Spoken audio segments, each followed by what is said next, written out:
I would like to know what you understand by peace. You know, we tend to conceptualize peace differently, and in most cases it's in abstract terms. Peace, as you've said, most times it's in abstraction, especially in the context we're discussing it as a nation state. At an individual level, humans do seek peace.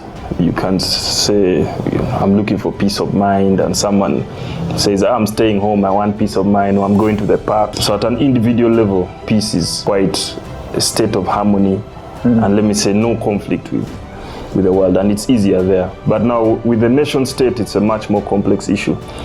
If you read Voltaire and the theorist Hobbes, the people who theorize the social contract, the very notion of the state is that you hand over some of the powers to a small group of people to create an order or a nation or a country. And in so doing, you give them the powers of coercion. And therefore, they have this duty to create social order. Because the reason there's a state and us is that humans have weaknesses. They tend to be jealous, they tend to have envy, they tend to be territorial, they tend to be greedy. And so the state is supposed to make sure that using this power we have given them, there is order. Yeah. And there's a method of distribution. That is easier in societies that have only one homogeneous society. Kingdoms, and for example, if the state is a king of one group of people, say they are cholis of what, it's much easier to achieve.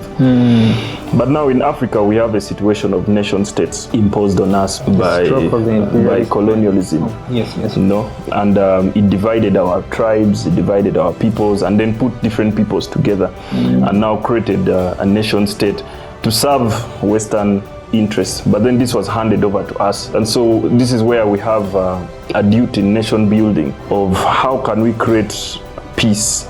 Basically, one, that there's no conflict, which we have achieved. For example, in Uganda we have that, but also harmony, where people feel like they're at home, they feel full trust in their leaders, they feel like they're not being marginalized, and so on and so forth.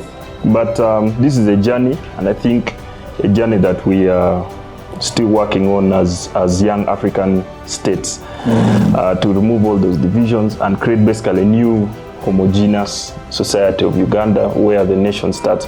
So I would say peace is somewhere in between absence of conflict, but also social harmony to a certain extent.